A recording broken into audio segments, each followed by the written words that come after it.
All right, welcome back to another episode of Baby Tales of Mischief. I'm Jake Thompson here with the one and only Patrick, and today's episode is, it's chaos. We've got snack wars, tantrums, basically a toddler version of WrestleMania. Can't wait, Jake. Nothing like a crunk-covered battlefield to make you feel alive, is there? No kidding. So listen, Sarah from Ohio wrote in about her twins, Ella and Max.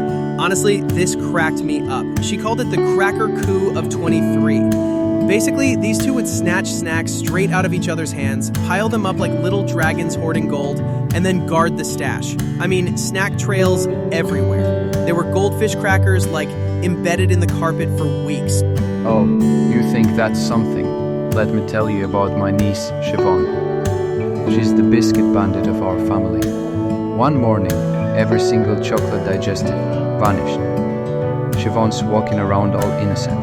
Turns out, she'd stashed them behind the sofa cushions and then blamed the bloody cat. So there's the whole family crawling around the house on a biscuit scavenger hunt. She was about 2 and already plotting like a genius. See, it's wild. I feel like toddlers, they don't even want to eat all the snacks. They just want to own them, right?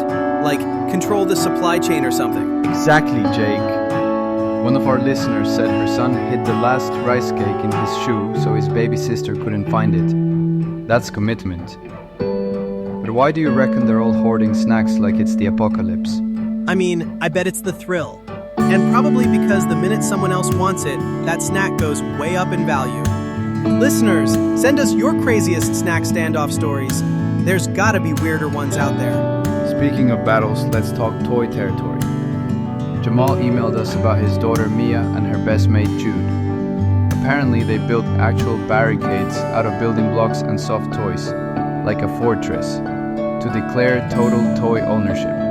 Jamal said it was like a plush animal United Nations, except every diplomat was refusing to compromise. That is epic. You know, my son Mason, he's no stranger to the smackdown either. Last month at daycare, there's one rubber duck in their tub. So what do the kids do? They stage a 3-minute wrestling match, Olympic style, to see who keeps it. Eventually, the peace treaty involved about 5 animal crackers, some tears, and a handshake that stuck for maybe 6 minutes. That's the thing. Are these toddlers natural negotiators, or are they just agents of chaos? I mean, sometimes you see them barter snacks for toy time. Other times it's World War III over a plastic spoon. Definitely both. If you've survived a toy dispute that left your living room in pieces, send it our way. Seriously, who needs cable TV? Alright, got a classic for you. By Auntie Moore's little lad Liam. One quiet Sunday she comes in and finds a massive new feature wall in the lounge, courtesy of a permanent marker in Liam's experimental art phase. The pride was almost stronger than the panic, I kid you not. Oh man, yeah, I know that exact feeling. I'll never forget Mason's meltdown last week. He launched the remote across the room, bounced it right off the couch, then just full body flopped with a scream straight out of a drama class. I'm talking actual Oscar stuff. Thing is, boundaries are tough with kids this age. You want them to be creative, but you also don't fancy replacing the furniture every week. One mate of mine, her twins can weaponize anything. Applesauce pouches, socks, sippy cups, even the dog's leash once. Totally. So it's like, how do you set limits without squashing that mischievous spirit? It's a balancing act, and sometimes you just gotta laugh, or you'll end up crying into your coffee at nap time. So let's talk about surviving these little hurricanes. Honestly, humor is my #1 strategy. If you can find a way to laugh, everything feels about 50% less chaotic.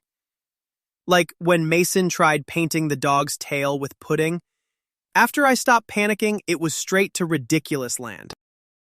Absolutely, and if you can make up a silly rule or game out of it, for example, we only eat snacks on the magic mat, or toy rotation Tuesdays, suddenly the kids see it as part of the fun. Less arguments, fewer crumbs, in theory. Also, designated art zones are a lifesaver. I set up an old shower curtain in the kitchen so Mason can make masterpieces without redecorating the house. Supervised snack tasting, messy art projects, that stuff burns off energy and gives them the chaos they're hunting for, but within limits. Here's something I've seen work. Obstacle courses in the living room.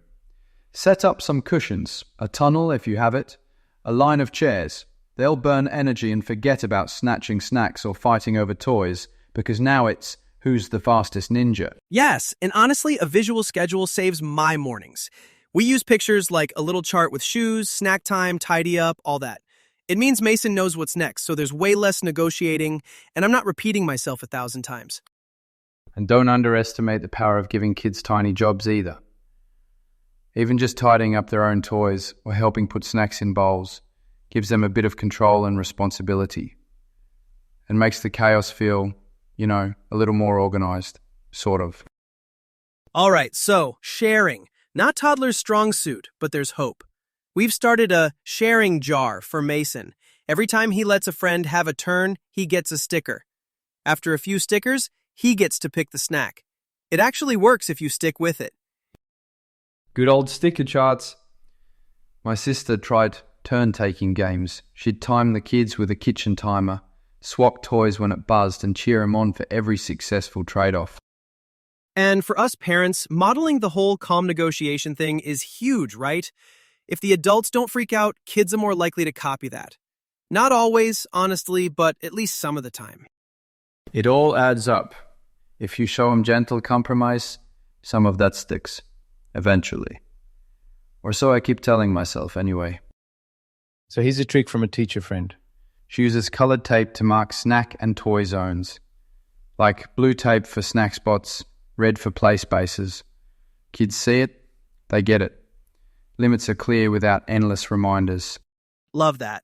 We tried themed rugs for car zone and doll zone. It actually makes Mason more respectful of the space. And if he stays in the rug zone, I give a high five or a tiny reward. Keeps it positive. And let the kids help make up the rules. Sit down, have a silly chat about where snacks go or who gets which toys when. Suddenly, they're more likely to cooperate since they help decide what's fair. At least until snack time rolls around again. All right, before we wrap up, mornings, the battleground. I put out Mason's clothes and snacks the night before so there's no frantic hunting or last-second freakouts. And for meltdowns, a favorite blanket or even a silly breathing game can work wonders when they're on the verge. My nephew loves a quick dragon breath exercise when things get dicey. Don't ask me why, but it's magic. We started sing-alongs while getting ready. It makes routines fun and keeps Mason engaged, even if I'm singing off-key and making up verses as I go. Sometimes a countdown, 10 seconds to socks, turns it into a bit of a game. It's all about making the chaos just manageable enough that you don't lose your mind before breakfast, eh? Couldn't agree more. Well, that's it for this round of toddler shenanigans. Patrick, thanks for the laughs as always. Cheers, Jake. Always a pleasure listening to tales of mayhem and survival.